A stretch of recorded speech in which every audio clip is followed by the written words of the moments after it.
Here we're north of Greenville on Route 1 in the far western part of Mississippi. In fact, if you look way over there, and I'll get up close for you, but you can see the levees going alongside the Mississippi River. Okay, this is an 1880 drawing by a fellow named Howes, or Who's, H-O-U-G-H-S, probably amateur archaeologist. And this is a child's representation and site map, if you will, that we'll use this morning. Right down below the round area is where I am now in the visitor center, and we'll follow their trail reading these various plaques. This unfortunately is one of many different things that happened to mounds. Here we're going to cross this recently man-made pond, probably mosquito-filled, to the site. So just a little bit of a heads up. There were two plazas, which is considered to be rather novel. Now, Mound A, I think, is that big one right straight ahead of us, which is pretty substantial in height, starting to rival Cahokia's Monk's Mound. And we can see a smaller mound in front of that, and then another mound in the center there. And I know there's at least two mounds over in that area. We'll see more of that as we walk about. Through the trees is Mound B, which we'll visit probably towards the end. It's the second tallest of Winterville's remaining mounds. It's proven to be one of the richest sources of information in the last 100 years. It's thought that Mound B was a charnel house, or the site of a charnel house, a place where people came to clean and store the bones of the dead. Archaeologists have unearthed pottery, bone implements, a stone grinder, a stone plate. Individual and group burials may have taken place there. When important leaders and elite members of the community died, other people may have been put to death and buried alongside of them, somewhat as we saw at Cahokia. Mound C is over there also. It's oval shaped, as are G and L.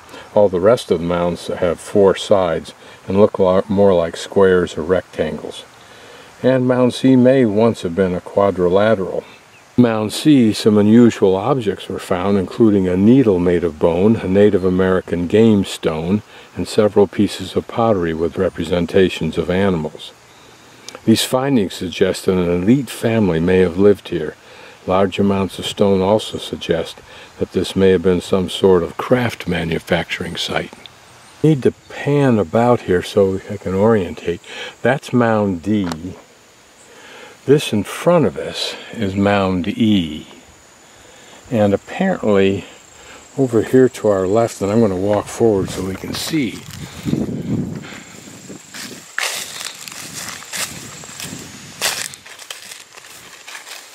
maybe Mound F, and Mound G must somehow be back inside that foliage.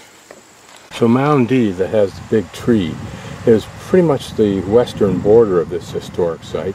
This mound sits atop an older settlement dating to the Coles Creek period of around 1000 to 1200 AD. It has two layers, each measures about 3 feet thick. Archaeologists believe that one or more structures once stood at the summit of this mound. One of the things the movie pointed out that I hadn't realized at other sites is that sometimes the layering, the subsequent layering, was a reflection of the death of one leader whose building was burned down, whose body may have been interred at that point inside the ashes of that building, and then a new layer of dirt went over the top of that fallen or dead leader's bones and building ashes, and a new leader built his building to, in his mind, follow in sequence. In 2007, archaeology students from the University of Mississippi found a trash-filled pit near Mound D, discovering the remains of squirrels, rabbits, waterfowl, and other birds, also bits of pottery that date to about 1200 AD. They may have actually used the dirt from that trash pit to build Mound D, and it may be the remnants of feasts that they had during its construction. All that, of course, is guesswork. illustration of the popular wall trench method of construction used in this site, but it also, of course, is the same kind of construction used for that wall that we saw, or barricade described at Shiloh Mound yesterday. Wander off the pathway here to get a better look. Ah, yes, there's a mound back here, so.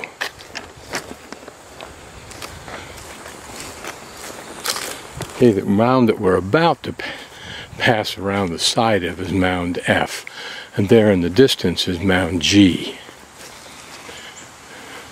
And it looks like on that you can see the outline of a rather high mound just this side of that big tree. That would be mound H. And to orient, there's mound F is through the trees. You can see its slight curvature through that opening in the tree. And there is mound G in the background.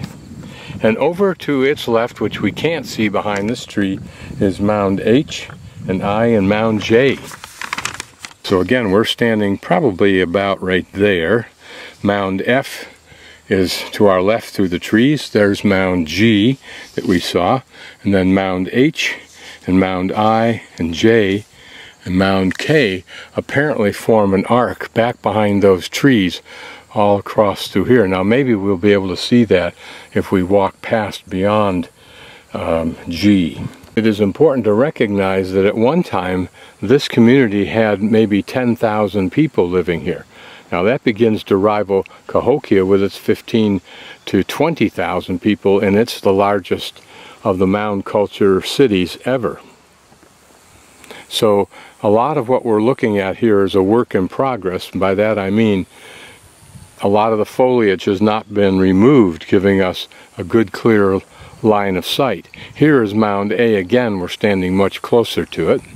Now it's thought that there was a causeway between mound A here and then behind us mound F through those trees. And this is what that might have looked like.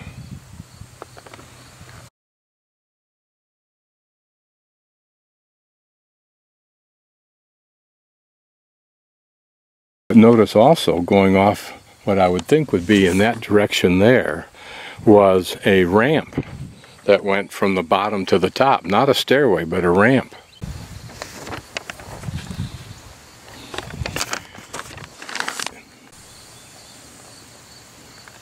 It's ironical or coincidental that one of the somewhat discounted theories for the creation of the Egyptian pyramids was the use of ramps like this.